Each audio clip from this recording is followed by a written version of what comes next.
All right. Welcome, everyone, to another episode of Sales Pipeline Radio. I am your host, Matt Hines. Excited to be with you here on another Thursday as the days get warmer, the days get longer.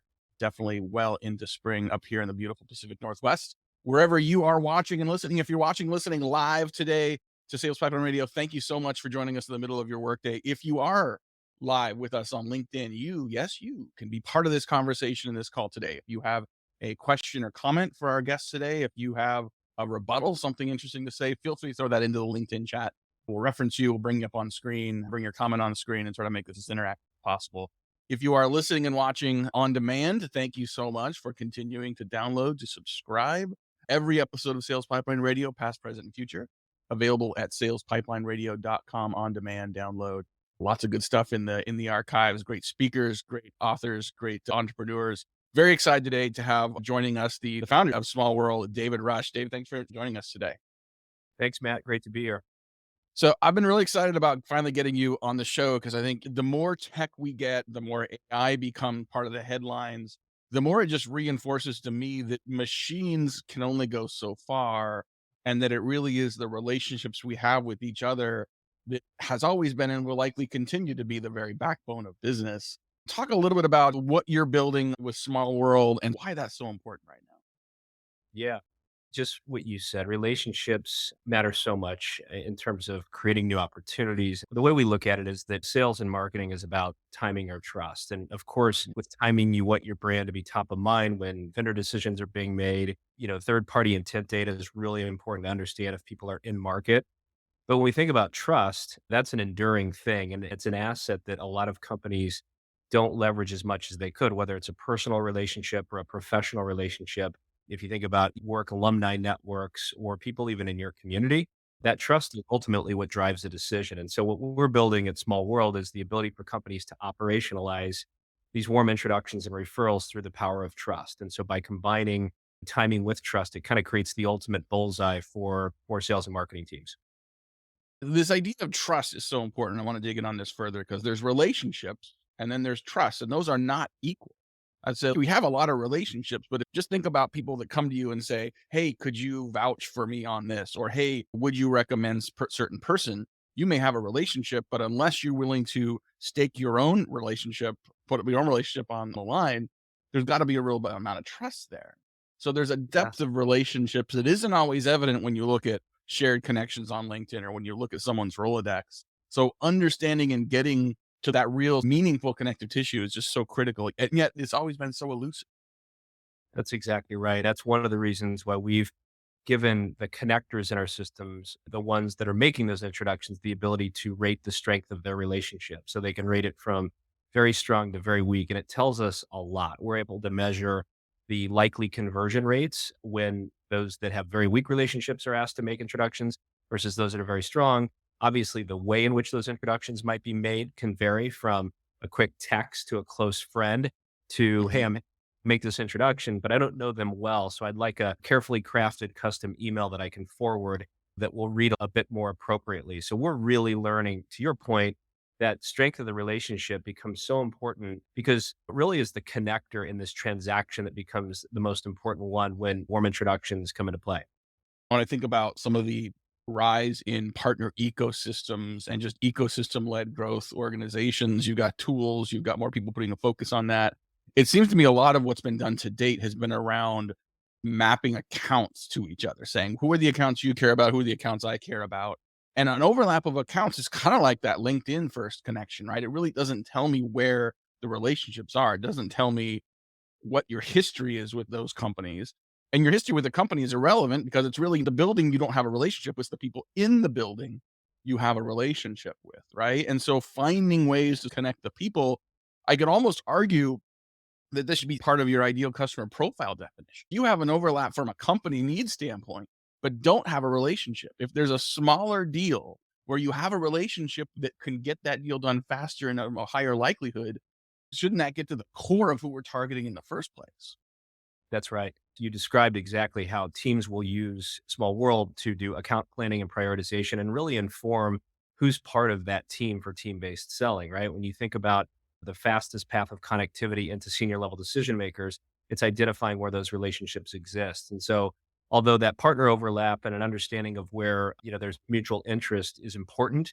To your point, getting down to the person level allows us to really understand the best path there. And frankly, we look beyond partners too. So if you think of customers or advisors or even spouses of employees, there's people within the ecosystem of a company who have relationships and have intrinsic motivation to make those warm introductions. So we really look a little bit more broadly at how to enable that. Talking today on Sales Pipeline Radio with David Rush. He's the founder and CEO of SmallWorld. We're talking about the power and importance of trust and why relationships and the connective tissue of those relationships matter in creating connections and helping people get stuff done. You mentioned earlier the idea of the third degree relationships. And I think a lot of times we rely on those who do you know, second degree. How far does trust go and when does trust start to weaken a little bit? If I'm asking for someone's help, can they go a couple degrees down? And where does that trust play best? Yeah.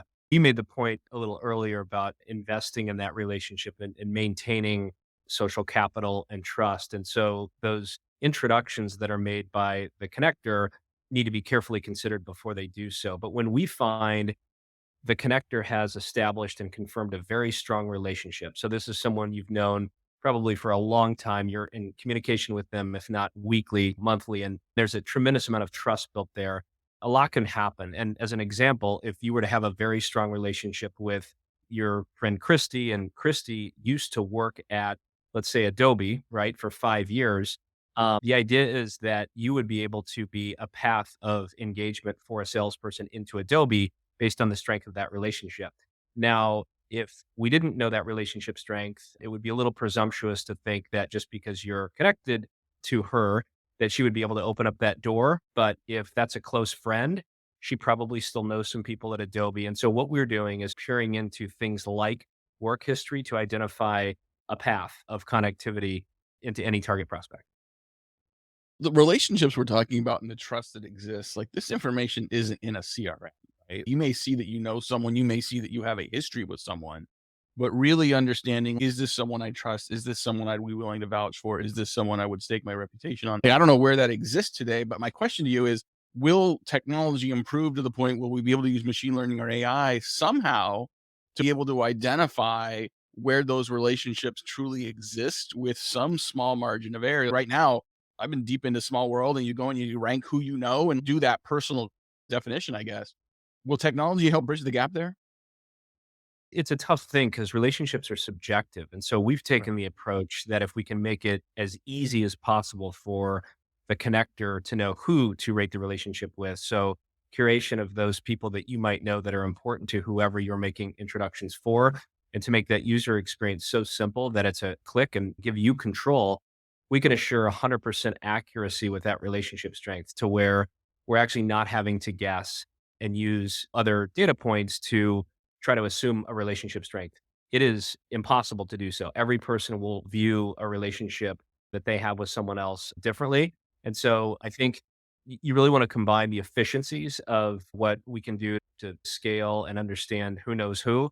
At the same time, giving those connectors control also gives them the ability to know that they're choosing who they want to make introductions to and when.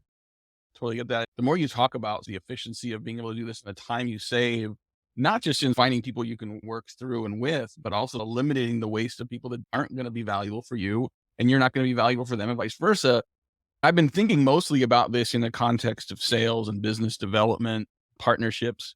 But also, it seems like you could use this in hiring, right? It seems like the use cases of being able to better get to the points of trust. What other use cases are you seeing people leverage this technology and this opportunity in all different points of it? When we have connectors in the system who have gone through and rated the relationships, what we hear is you've really helped reduce the noise and I don't get irrelevant requests anymore. And I've brought more fidelity to my network. And so we're looking at ways to deliver more value to these connectors in a new version of a CRM where they can see who they know personally, professionally. They understand where they have strong relationships, where they don't. As we continue to identify those relationships, to your point, a myriad of use cases emerge where hiring teams, business development teams, customer success teams that are seeking to make sure that retention is high, really, again, tapping into that power of trust can be applied in a lot of parts of the business. Love it. talking today, again, Sales Pipeline Radio with David Rush, the founder of SmallWorld. And David, this isn't your first rodeo. I want to take a step back and just talk a little bit about the blessing and the curse of entrepreneurship. Someone once described to me it's kind of like chewing glass. It is not for the faint of heart. You've been through this a few times. I'm curious for people that are listening that either are going through it themselves or thinking they may want to sort of start something down the road. What are some of the lessons you learned along the way that are important to keep in mind as you follow that entrepreneurial journey? I think you have to be really passionate about the problem you're solving. My background and experience, I've been a salesperson, a sales leader. I've also been someone who's asked for warm introductions, and I knew something was broken and that there was a better way to do it. And so that drives me every single day. I know that there's a business outcome if we get this right to where there's a tangible benefit. And so I almost feel obligated to solve this problem for all the companies out there that can drive more efficiency in their business because I've seen it firsthand. And I think you do have to love the battle. You've got to love the fact that you are going to get 19 no's every day for that one yes, and just be 100% comfortable with it and have conviction, but also have humility and an open mind to take in feedback and understand how to make adjustments, whether it's from an investor or from a customer. But you have to love the battle. You have to be hyper competitive and also build a strong team around you. Yeah, absolutely. It seems like some of the barriers to entry for hanging up a shingle and doing something on your own continue to go down. The ability to work remotely, the ability to use cloud computing resources to be able to get the cost in some cases, depending on what you're building, so starting small, growing. That could be a blessing and a curse, right? Just because it's easier and cheaper doesn't necessarily mean it's right. You had a lot of different things you could have focused on in SmallWorld and leveraging this power of trust. And what I think is the blue ocean in front of it seems like a really good decision. But how do you decide if the risk is worth it? How do you decide that the chewing glass that is not guaranteed ever is going to be the right path to move forward? And I ask that in part because, especially in this market where a lot of great companies are born during recessions, people get laid off and they decide, okay, I'm going to go do something. Some people do it, some people don't. What do you think the calculus should be to decide I've got an idea, I'm going to go for it? I truly do believe the ability to be so committed to the mission that you're on to where it never feels like work. Mondays feel like Fridays. You have to balance family commitments and other things, but this isn't a job. It's a mission, right? And I think if you approach it that way, you know that there could be a financial outcome, but that's not your primary motivation. All the stories you read on Twitter and LinkedIn, if you're caught up in that, you're doing it for the wrong reasons. You really need to be a creator and you need to be able to tap into that imagination. And so it's a combination of right brain and left brain. You either would feel underwhelmed, I guess, not doing it and feel like you were not fulfilling something that you were supposed to do. And if you don't feel that way, then it's certainly worth looking a little bit closer at. Yeah. I think going in eyes wide open is really, really important, right? Because you see a lot of headlines full of a lot of success stories. And right now you see a lot of companies doing layoffs, but the startups that don't succeed don't typically get written about it again, right? And so certainly eyes wide open, knowing that the first one might not be what you want it to be. I think there's so many examples of companies where, and I think, investors and seed funders, folks say this all the time. It's not always just about the idea, it's about the people, right? It's about the resilience and the mindset of the people that you can pivot to something else. And if your commitment and passion is there, you'll find something that will help you be successful. Yeah. Love it. Absolutely. Hey, listen, before we wrap up, for people that are interested in learning more about SmallWorld, I know you guys are in beta. You've got a super connector group that you're working with right now. But for folks that want to get in line to be able to leverage this technology, where should they go? We're live in production with several customers. We're in beta with, as you mentioned, an external network concept, and we should be live with that later this quarter, early next. But you can find us at smallworld.ai. So yeah, reach out. We'd love to give you a demo and share with you how we're helping other companies. Awesome. Well, thank you so much for your time. Love the ability to talk a little bit about trust, relationships, and delve into a little bit of entrepreneurialism as well. David Rush, founder of SmallWorld. Thanks so much for your time today. Thanks, Matt, for having me. Awesome. Well, thank you everyone for watching. Look forward to seeing many of you again next week, Thursdays, 11:30 Pacific, 2:30 Eastern. My name is Matt Hines. We'll see you next time on Sales Pipeline Radio.